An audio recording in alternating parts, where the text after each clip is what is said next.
My name's James Burrows. I'm from Springfield, Florida. I brought in a Renaissance Festival, which would represent everything that you would see in a modern-day Renaissance Festival. The important part that I wanted to do with this build is I wanted to do all the itty-bitty details that you would not normally see in a build. Everything from the pamphlets and brochures to sprinklers and the flowers, the pathway lights.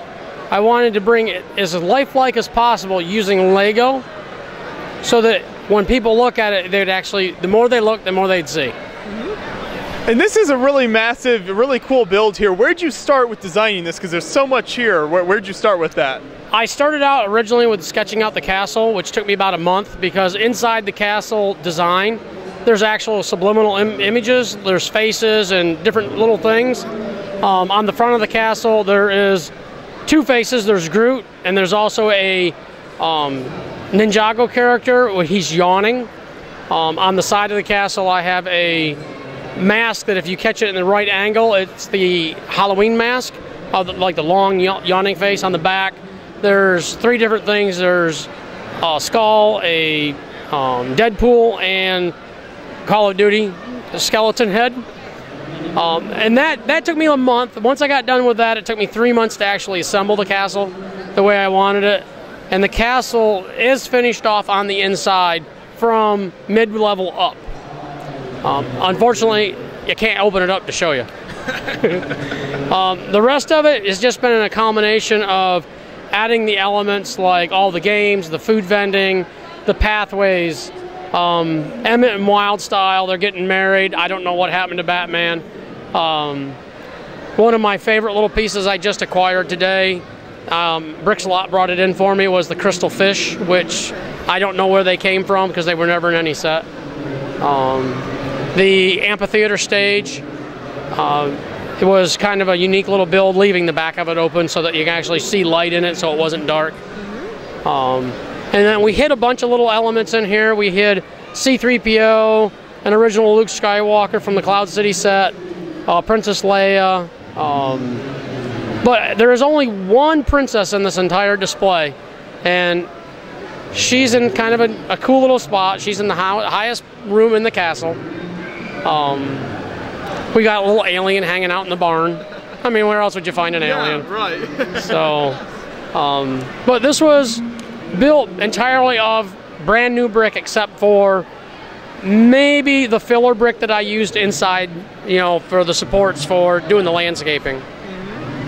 And the newest piece of this, which was the last piece I built, was the Studweiser beer wagon. Okay, I just noticed that. That's really neat, actually, yeah.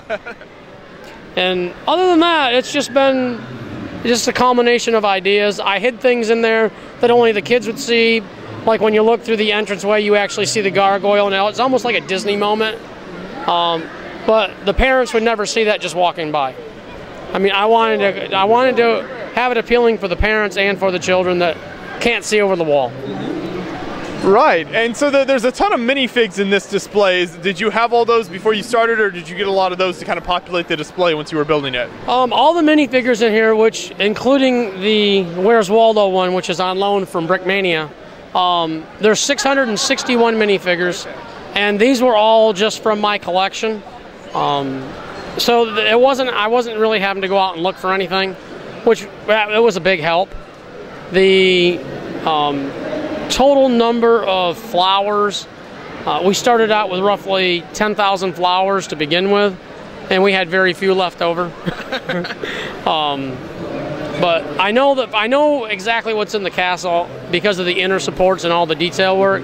There's 35,000 pieces in that castle. Wow, that's awesome. All because of all the little itty bitty pieces that we used. Like if you look along the pathway, we did the pathway lights, and that's soon to be lit up. Not at this show, but it will be in the near future.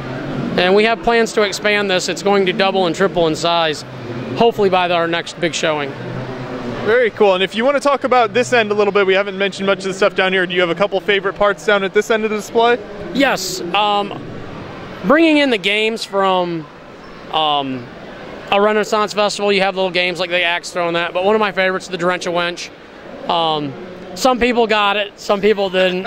It was nice when someone comes up to me and goes, you know, everything that we see at the Renaissance Festival, you have it here. This is so cool.